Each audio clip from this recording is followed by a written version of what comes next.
ada 3 hal yang mau kita bahas hari ini tentang unmerited favor, yaitu unmerited favor Tuhan. Yang pertama yaitu adalah diselamatkan. Oke. Jadi Bapak Ibu, keselamatan itu adalah sebuah kemurahan Tuhan yang sebenarnya kita tidak layak menerimanya, tapi Tuhan berikan kepada kita. Kita coba baca ayatnya di dalam ini ya. 1 Tesalonika 5 ayat 9. Boleh Bapak Ibu lihat ya. Saya bacakan. Sebab Elohim memilih kita bukan untuk ditimpa murka, melainkan untuk memperoleh keselamatan melalui Yesus Kristus. Jadi Bapak Ibu, keselamatan itu cuma diperoleh melalui Yesus Kristus.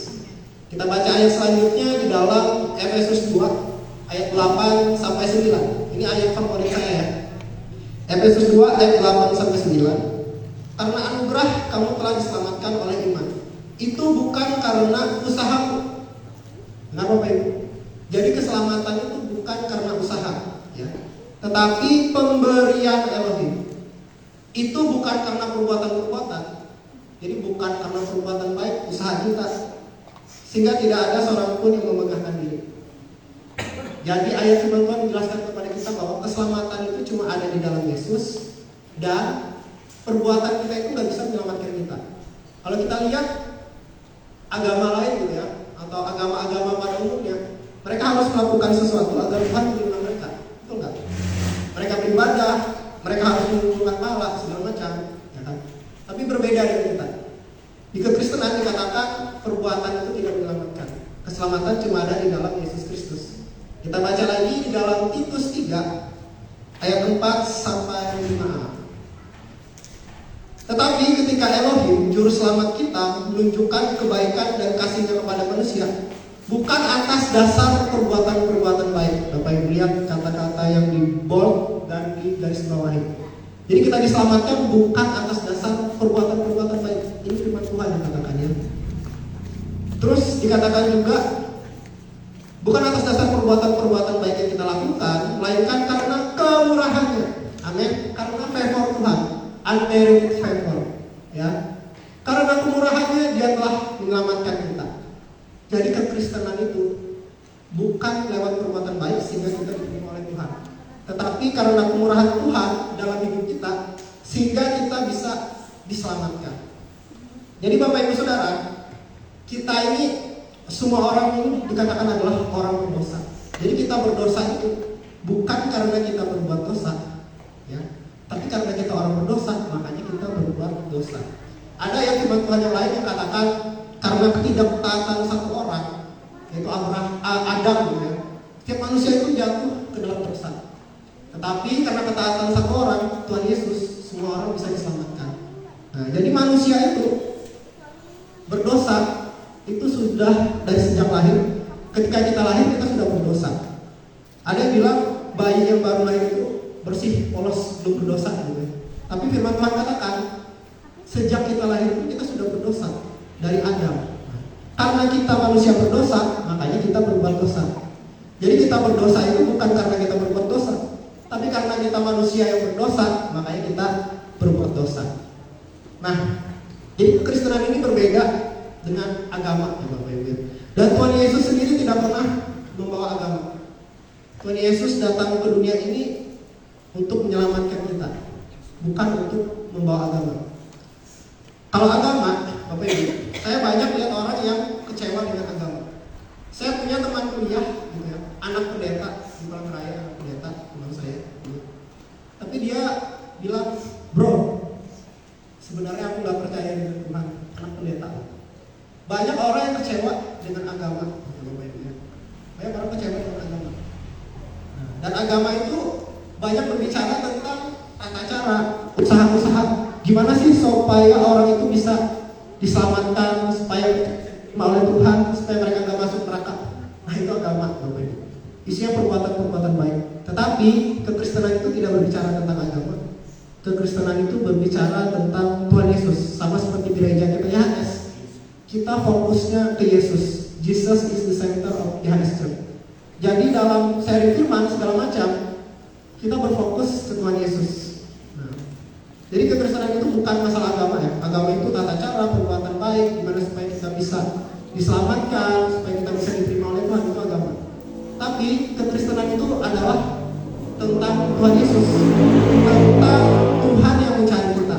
Jadi agama itu tentang kita yang mencari Tuhan, manusia yang mencari Tuhan. Tetapi kekristenan itu berbicara tentang Tuhan Yesus, Tuhan yang mencari manusia. Jadi itu bedanya agama dengan kekristenan, Bapak Ibu. Nah, kita ini ibarat setiap manusia itu berdosa, Bapak Ibu. Kita sudah selayaknya dihukum, sudah selayaknya masuk neraka, gitu ya. Dan kita nggak bisa menyelamatkan diri kita sendiri. Perbuatan baik kita nggak bisa menyelamatkan kita. Jadi kita ini ibarat orang yang mau tenggelam, gitu ya. Ini ibarat semua kita ini ibarat orang yang mau tenggelam. Boleh tampilkan, guys. Jadi kita ini seperti orang yang mau tenggelam, gitu ya. Nah, kalau orang mau tenggelam, apa yang diperlukan, Bapak Ibu? Tokoh agama kalau melihat orang mau tenggelam, apa yang dia lakukan, Bapak Ibu? Dia lempar buku tutorial cara berenang. Nah, itu tokoh agama itu menyodorkan cara. Kamu supaya masuk surga, kamu harus ibadah berapa kali, kamu harus mengumpul pahala, kamu harus melakukan ini, kamu harus menjauhi kejahatan. Itu agama.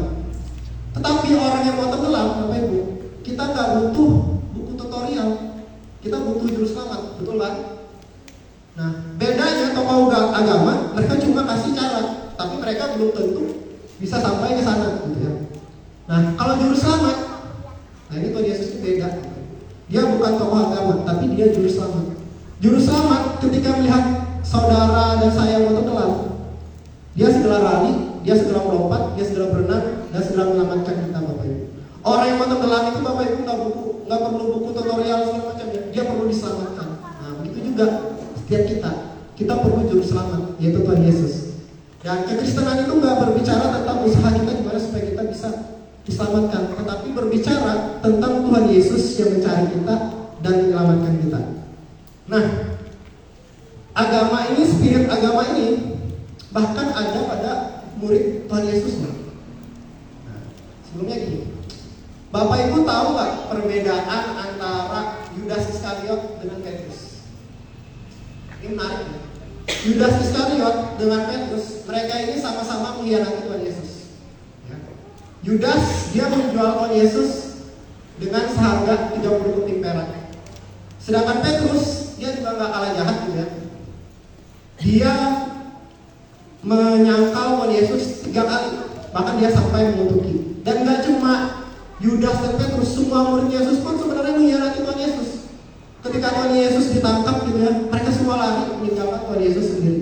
Tapi yang memang paling viral ceritanya itu ya cerita Yudas dan Petrus. Jadi mereka berdua ini sama-sama mengkhianati Tuhan Yesus. Tetapi kok hidup mereka berbeda? Kok akhir hidup Yudas ini berbeda dengan Petrus? Karena mereka sama-sama mengkhianati. Nah, kita perlu tahu apa sih yang membedakan antara Yudas dan Petrus. Pola pikir mereka ini yang berbeda itu apa? Yudas Iskariot ketika dia mengkhianati Tuhan Yesus, dia menyesal. Terus apa yang dia lakukan? Dia mengambil jalan dengan menghukum dirinya sendiri. Dia gantung diri, menghukum dirinya sendiri. Itu Yudas Iskariot. Petrus setelah menyangkal Yesus, Petrus juga menyesal, ya. Tapi Petrus nggak mencoba untuk membenarkan diri dengan caranya. Petrus nggak mencoba untuk menghukum dirinya sendiri. Ketika Petrus mengkhianati Tuhan Yesus, Petrus juga menyesal. Apa yang dilakukan Petrus? Gak ngapa-ngapain sih. Petrus cuma kembali ke kehidupannya semula. Dia jadi nelayan, gitu kan. Tapi anehnya, malah Tuhan Yesus yang datang kepada Petrus dan hidup Petrus diubahkan. Apa sih yang dilakukan oleh Petrus? Petrus ini adalah contoh orang yang bertobat. Nanti akan saya jelaskan. Yudas ini adalah contoh orang yang punya pemikiran agamawi. Pemikiran agamawi itu seperti apa? Mencoba membenarkan diri dengan caranya lewat perbuatan-perbuatan. Itu pemikiran agamawi. Bagaimana usaha manusia supaya diampuni Tuhan, supaya diterima Tuhan. Itu agamawi. Tapi Petrus ini punya cara berpikir yang berbeda. Dia adalah cara berpikir orang yang bertobat. Ada satu ayat yang kita di mana kata bertobat itu keluar dari mulut Tuhan Yesus sendiri. Itu ada di dalam kitab Lukas. Ketika Tuhan Yesus menjelaskan tentang perumpamaan domba yang hilang. Ada yang ingat perumpamaan domba yang hilang? Tuhan Yesus bilang, demikian sukacita di sorga karena satu orang yang bertobat. Jadi Tuhan Yesus menggambarkan satu domba yang hilang itu sebagai orang yang bertobat. Nah, kita perlu membedah apa yang dilakukan oleh domba yang hilang ini sehingga dia bisa dikatakan bertobat. Karena bertobat menurut Tuhan itu seringkali berbeda dengan bertobat menurut cara pandang agamawi. Jadi perumpamannya seperti ini. Tuhan Yesus kasih perumpamaan. Suatu kali seorang gembala mempunyai 100 ekor domba. Dia punya 100 ekor domba, dombanya hilang satu. Akhirnya dia tinggalkan yang 100 ekor, terus dia mencari dombanya satu yang hilang. Akhirnya gembala ini menemukan domba ini, gitu ya. Ketika dia temukan, wah, dia bersuka cita, gitu ya. Dia gendong di pundaknya, terus dia bersuka cita, dia datangi tetangga-tetangganya. Ayo berpesta bersama-sama dengan aku, domba yang hilang sudah aku temukan. Lalu Tuhan Yesus bilang gini, demikian juga sukacita di sorga karena satu orang yang bertobat. Pertanyaannya, apa sih yang dilakukan domba ini sehingga dia dikatakan bertobat? Saya sudah baca berulang-ulang kali ya, perumpamaan domba yang hilang ini ada di Matius, ada di Lukas. Saya sudah baca bolak-balik berulang-ulang kali. Saya nggak nemu gitu ya, apa sih yang dilakukan domba ini sehingga dia bisa dikatakan bertobat? Saya nggak ada menemukan domba ini berusaha mencari gembalanya, nggak ada. Yang ada adalah gembalanya yang mencari dia, gembalanya yang menemukan dia, gembalanya juga yang bersukacita karena menemukan domba itu, Bapak Ibu. Terus Tuhan Yesus bilang orang yang bertobat itu seperti domba ini. Apa yang dilakukan domba itu, Bapak Ibu? Satu aja, Bapak Ibu. Dia nggak ngapa-ngapain, sama kayak Petrus nggak ngapa-ngapain, tapi dia membiarkan dirinya diselamatkan. Amin. Sama seperti kita mau tenggelam, Bapak Ibu, ketika juru selamat itu datang, nggak usah ngapa-ngapain, selamatin aku, udah diselamatkan, Bapak Ibu. Begitu juga domba ini, dia nggak melakukan effort apapun, dia cuma membiarkan dirinya diselamatkan. Sama seperti Petrus ya, nggak ngapa-ngapain, nggak coba menghukum diri sendiri, ya kan? Tapi Tuhan Yesus yang datang. Nah, karena anugerah itu datang, Bapak Ibu, nanti akan saya jelaskan. Tuhan Yesus sendiri yang datang. Dan Tuhan Yesus yang mengubahkan hidup Petrus. Bagi ya 17a dan 17b. Saya mata saya yang silinder, jadi saya akan baca di sini. Ini ada dua sisi, Bapak Ibu. Sisi law dan sisi grace. Law itu berbicara tentang aturan-aturan, tata cara layaknya agama, gitu ya. Itu law. Grace itu berbicara tentang anugerah. Yang kita bahas hari ini, unmerited favor. Kita gak layak terima, tapi Tuhan kasih bukan. Mereka bersalah, langsung dihukum. Jadi ketika hukum Taurat diberikan, bangsa Israel bikin patung lembu emas gitu. Dan dikatakan di Keluaran 32, 3.000 orang mati, Bapak Ibu. Itu berbicara tentang law, berbicara tentang hukum-hukum agamawi ya. Karena gak ada satu orang pun yang bisa melakukan hukum ini. Terus menariknya, ketika Tuhan Yesus disalibkan, ya, karya Tuhan Yesus dinyatakan, zaman kasih karunia, grace itu datang, Bapak Ibu. Ketika Roh Kudus diturunkan setelah Tuhan Yesus disalibkan, kalau di hukum Taurat, baru aja keluar hukum Taurat, 3.000 orang mati ya. Baru aja muncul zaman kasih karunia setelah Tuhan Yesus mengorbankan diri atas kayu salib, tahu Bapak Ibu? Petrus berkhotbah, 3.000 orang bertobat. Kebetulan nggak? Enggak, jadi law ini membawa kematian, grace ini membawa kehidupan. Jadi law ini given, but grace and truth came by Jesus Christ. Jadi grace itu dikatakan came, Bapak Ibu, artinya datang. Jadi bukan kita yang mencari grace, tapi grace yang mendatangi hidup kita. Sama seperti domba yang hilang, ya, dia nggak mencari, gembalanya yang mendatangi dia. Sama seperti Petrus, dia nggak mencari, Tuhan Yesus yang mendatangi dia. Begitu juga dengan kita, Bapak Ibu. Tuhan Yesus sendiri yang datang dalam kehidupan kita untuk menyelamatkan kita. Amin. Nah, ada hal yang menarik lagi, Bapak Ibu. Kalau kita lihat dua sisi ini, sisi law dan sisi grace, truth. Coba Bapak Ibu lihat, truth berada di sisi apa, Bapak Ibu? Apakah dia berada di sisi law atau di sisi grace? Truth itu tidak berada di sisi law, Tapi truth berada di sisi grace by Jesus Christ. Artinya apa? Tidak ada orang yang bisa dibenarkan melalui law atau melalui hukum. Gak ada satu orang pun yang bisa. Tetapi orang cuma bisa dibenarkan melalui apa? Grace, melalui Tuhan Yesus Kristus. Jadi keselamatan itu gak berbicara tentang usaha kita ya. Oh, aku harus berbuat baik. No. Gak ada manusia yang cukup baik di hadapan Tuhan. Tuhan bilang kebaikan manusia itu seperti kain kotor ya. Kain kotor itu terjemahan LAI ya. Kalau terjemahan bahasa aslinya itu adalah kain bekas mens. Jadi orang Yahudi zaman dahulu kalau dia lagi haid, lagi mens itu dikatakan najis. Makanya perempuan yang 12 tahun pendarahan dia itu diam-diam loh. Cuma berani pegang ujung jubah Tuhan Yesus karena dia najis. Nah, jadi gak ada orang cukup baik di hadapan Tuhan. Semuanya berdosa. Karena itu kita perlu juru selamat. Nah, jadi unmerited favor yang pertama ini berbicara tentang orang yang sudah terima Tuhan Yesus sebagai Tuhan juru selamat ya. Yaitu kita diselamatkan bukan oleh usaha atau perbuatan baik kita, tetapi cuma melalui Yesus Kristus. Meskipun kita gak layak menerimanya, kita orang berdosa, banyak kesalahan. Saya sendiri juga orang yang berdosa, saya banyak kesalahan, banyak kekurangan. Tapi diselamatkan bukan oleh atas dasar perbuatan baik, tetapi oleh apa yang Tuhan Yesus kerjakan buat kita di atas kayu salib. Amin. Meskipun kita gak layak. Jadi unmerited favor yang pertama adalah kita diselamatkan ya.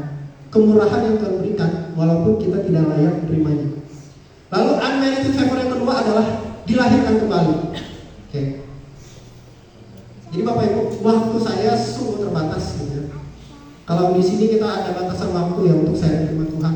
Saya gak banyak waktu untuk menjelaskan tentang dilahirkan kembali gitu ya. Bisa aja saya jelaskan, cuma kalau tanggung-tanggung gak pas juga. Nah mungkin nanti Bapak Ibu, saudara-saudari bisa bergabung bersama-sama kami di Family Blessing.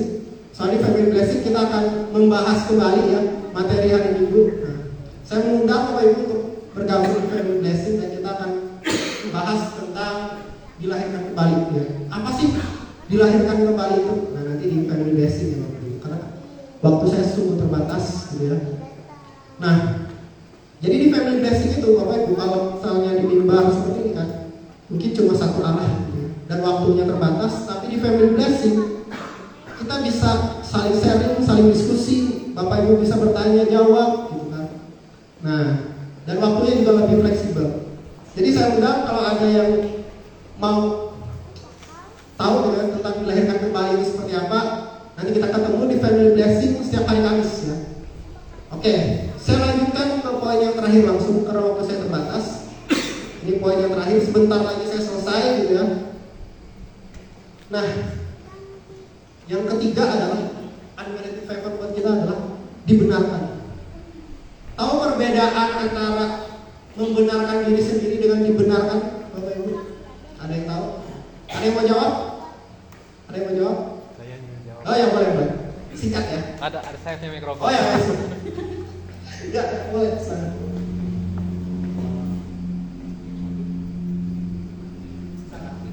Ya. Ya. Kalau membenarkan itu berbicara, nah misalkan ada juga ada subjek dan objek. Kita subjeknya. Kalau membenarkan itu subjeknya sendiri yang membenarkan. Sedangkan kalau dibenarkan itu ada objek lain, ada subjek lain, ada pihak ketiga yang melakukan pembenaran atas kita. Thank you, luar biasa. Ini memang cerdas teman-teman ini ya. Ini teman saya. Ya, betul. Kalau saudara milih apa? Membenarkan diri seperti Yudas atau dibenarkan seperti Petrus? Membenarkan saya juga saudara. Orang bodoh aja yang mau membenarkan diri gitu ya. Nah, terus dibenarkan ya Bapak Ibu.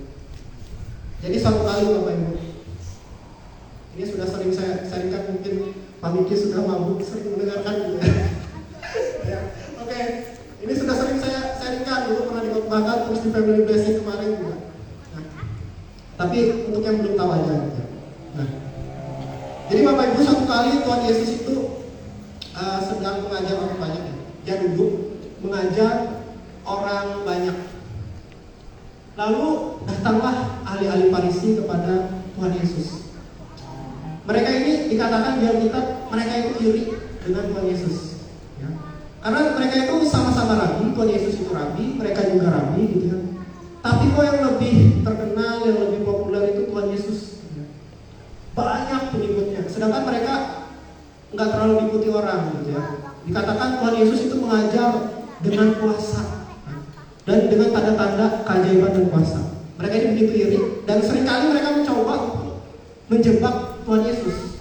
Mereka pernah kasih koin ke Tuhan Yesus. Apakah perlu kita memberi pajak kepada Kaisar? Mau menjebak Tuhan Yesus kan? Tuhan Yesus jawab gitu kan. Terus mereka mau menjebak lagi gitu. Kali ini jebakan mereka hebat saudara. Jadi orang-orang pintar ini saudara, orang-orang Yahudi yang pintar. Kemarin saya dapat info tapi ini gak ada di berita Indonesia ya. Orang Yahudi itu memang otaknya cerdas-cerdas gitu. Jadi ini gak ada di berita Indonesia tapi real kejadian. Jadi ada musuh bangsa Israel ya, baru-baru ini ya. Mereka takut kalau mereka pakai HP itu komunikasi disadap oleh Israel ya. Kalau pakai internet mereka takut disadap. Jadi apa yang mereka lakukan? Mereka beli pager, mereka beli 5.000 pager. Pager itu sebelum ada SMS, ada yang namanya pager. Mungkin ada yang generasi pager sih yang pacarannya pakai pager ada. Wah, Pastor Mul ya. Nah, itu pacarannya pakai pager ya. Nah, jadi pakai alat jadul untuk berkomunikasi. Tapi namanya Israel ini Bapak Ibu. Ini orang-orang yang cerdas gitu. Intelijennya hebat, teknologinya hebat. Ketika mereka beli 5.000 pager, mereka coba komunikasi. 5.000-nya itu semuanya meledak secara bersamaan, banyak yang mati ya. Terus mereka pakai HT juga ya. Itu meledak semua. Wah, tapi nggak ada sih di berita di Indonesia. Itu cerdasnya orang Israel. Nah, zaman dulu kecerdasan mereka ini dipakai untuk menjebak Tuhan Yesus. Jadi mereka membawa perempuan yang kedapatan berzina. Mereka lemparkan perempuan ini ke Tuhan Yesus. Boleh tampilkan gambar ini. Nah, mereka lemparkan perempuan yang kedapatan berzina itu kepada Tuhan Yesus. Uniknya ya, kalau orang berzina itu pasti laki-laki dan perempuan, ya kan? Tapi rupanya perempuan ini menurut saya kayaknya dijebak juga sih. Jangan-jangan laki-lakinya itu orang mereka juga gitu kan? Cuma untuk menjebak Tuhan Yesus. Jadi makai perempuan ini sebagai tumbal. Nah, dilemparkanlah perempuan ini ke arah Tuhan Yesus. Terus orang-orang Farisi ini bilang dengan kecerdasan mereka gitu. Guru, menurut hukum Musa, perempuan ini harus dilempar pakai batu. Apakah pendapatmu? Wow, ini jebakan. Tahu jebakannya gimana? Kalau Tuhan Yesus bilang lempar dia pakai batu, ya. Bapak Ibu tahu pengikut Tuhan Yesus itu banyak orang berdosa. Ya. Kalau Tuhan Yesus bilang lempar dia pakai batu, maka mereka akan kasih batu itu ke Tuhan Yesus supaya Tuhan Yesus yang pertama kali lempar. Jadi Tuhan Yesus bakal banyak kehilangan pengikut, bakal banyak orang yang meninggalkan Tuhan Yesus. Orang bilang Yesus ini mengajar kasih tapi kok seperti itu. Belum lagi waktu itu bangsa Israel ada di otoritas bangsa Romawi ya. Kalau Tuhan Yesus bikin hal seperti itu bikin kerusuhan, Tuhan Yesus bisa ditangkap tentara Romawi gitu ya. Itu case yang pertama dalam rencana mereka. Case yang kedua, kalau Tuhan Yesus bilang jangan lempari dia pakai batu, ini mereka untung juga. Mereka akan bilang seperti ini. Dia menolak hukum Musa, nggak mungkin dia berasal dari Tuhan, ya kan? Nggak mungkin dia berasal dari Tuhan, dia menolak hukum Musa. Bukankah itu sudah ditulis di kitab kita? Gitu kan? Apa yang Tuhan Yesus lakukan? Tuhan Yesus tetap duduk terus di tanah. Mereka ini nggak sabar gitu ya. Ayo cepat jawab. Yesus, apa pendapatmu? Tuhan Yesus nggak peduli. Terus didesak. Yesus, apa pendapatmu? Ayo Tuhan Yesus berdiri. Jadi mereka ngomongin hukum Taurat, padahal yang nulis hukum Taurat di situ. Jari yang tulis di tanah itu jari yang sama yang nulis hukum Taurat. Mereka ngomongin hukum Taurat dengan yang nulis hukum Taurat. Tuhan Yesus bilang, siapa di antara kalian yang tidak berdosa? Dia yang pertama kali melempari perempuan ini dengan batu. Wah. Yang paling tua, yang paling senior, tokoh agama yang paling senior, jubah paling panjang, angkat, mundur. Orang berdosa ya kan? Ya orang berdosa itu. Takutnya, ya, saya percaya setiap kata-kata Tuhan Yesus itu disertai dengan kuasa Roh Kudus. Roh Kudus pasti menggetarkan hati mereka. Ya. Takutnya kalau mereka lemparkan itu, karena mereka orang berdosa juga, mereka lempar batu ke muka perempuan itu, mantul lagi ke mereka. Karena mereka juga orang berdosa. Mungkin itu yang mereka takutkan. Terus yang sedikit lebih muda, tapi senior juga, ya kan? Lihat yang lebih tua mundur, angkat juga, mundur juga. Sampai yang paling muda, mereka mundur semua. Yang sudah tahu jawabannya jangan jawab. Terus pertanyaan saya, ada nggak orang di situ yang nggak berdosa? Nggak ada. Ada nggak yang nggak berdosa? Siapa yang mau jawab? Ada nggak Bu yang nggak berdosa? Nggak ada. Ada satu orang yang nggak berdosa di situ. Siapa? Nyaring-nyaring dong. Tuhan Yesus itu. Tuhan Yesus nggak berdosa. Tuhan Yesus yang paling berhak melempari perempuan ini pakai batu. Tapi apa yang Tuhan Yesus katakan? Aku pun tidak akan menghukum kau. Artinya apa Bapak Ibu? Saudara, itu unmerited favor. Nah, Tuhan itu dikatakan, Tuhan Yesus itu datang bukan untuk menghakimi dunia ini, bukan untuk menghukumi dunia ini, tetapi untuk menyelamatkannya. Gak ada Tuhan seperti Tuhan Yesus. Dia yang datang ke kehidupan kita. Dia juga yang menyelamatkan kita. Terus adil nggak Tuhan Yesus? Bukannya dosa itu harus dihukum, ya kan? Adil nggak? Adil. Kenapa? Karena nggak lama setelah itu, ya, seluruh dosa perempuan itu, bahkan dosa kita semua, ya, dosa kita semua, itu ditimpakan pada Tuhan Yesus di atas kayu salib. Tuhan Yesus sudah bayar di atas kayu salib. Amin. Beri kemuliaan bagi Tuhan Yesus. Itu dahsyatnya Tuhan Yesus. Nggak ada Tuhan yang mendatangi manusia, cuma Tuhan Yesus. Orang bilang jalan ke surga itu seperti ini, seperti ini, seperti ini. Cuma Tuhan Yesus yang bilang, akulah jalan. Dia sendiri jalannya. Jadi dia nggak, kamu caranya seperti enggak. Dia sendiri jalannya. Nah itu unmerited favor, seperti perempuan ini. Ya. Dia nggak layak menerima, tetapi Tuhan yang berikan bagi dia. Nah, saya sudah selesai. Saya undang tim musik untuk maju ke depan.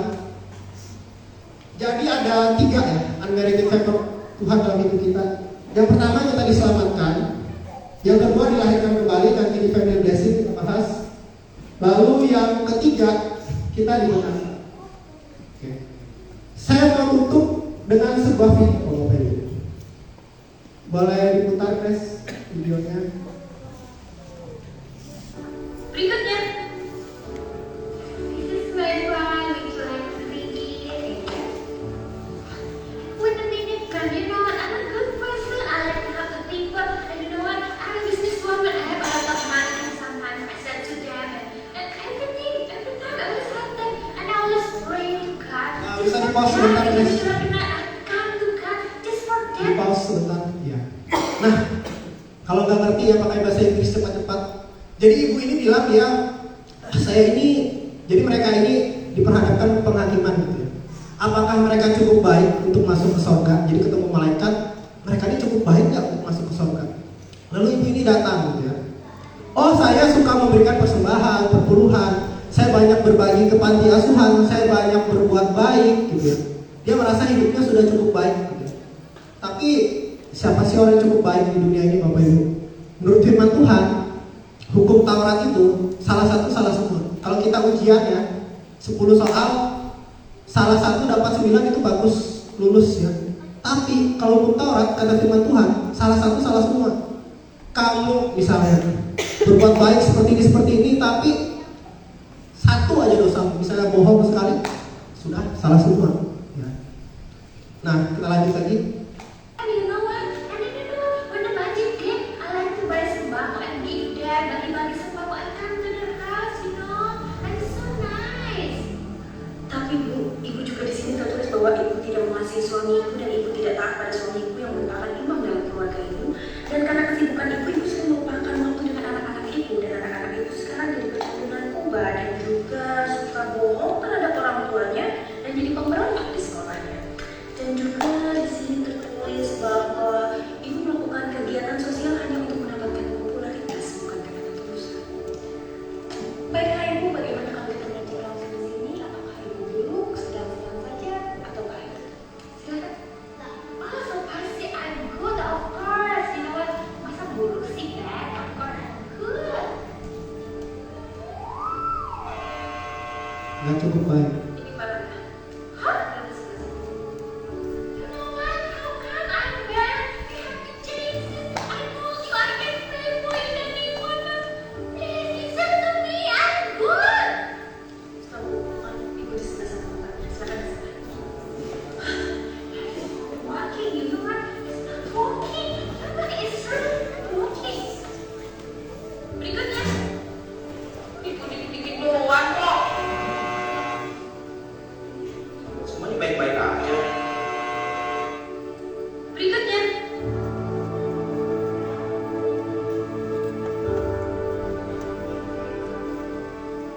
melakukan pelecehan pada teman-teman dan tetangga, saling berbohong, saling membawa kelas berat, kabur dari rumah karena mencuri puluhan juta dari orang tua,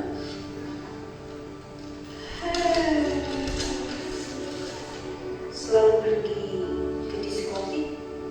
Wah, biasanya banyak sekali. Kelas berat semua lagi. Ini sih masa ditimbang juga udah pasti bad, pasti masuk neraka.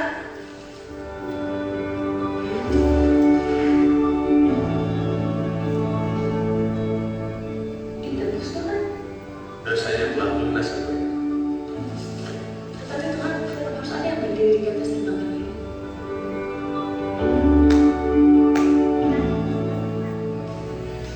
Biar tidak.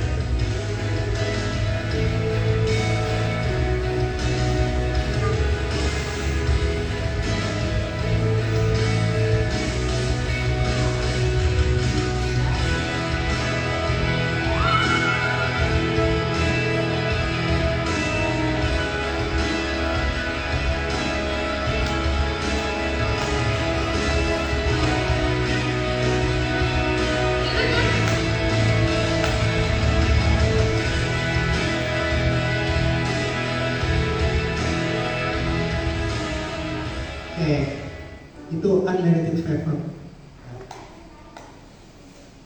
Semuanya sudah Tuhan Yesus kerjakan buat kita di atas kayak salib.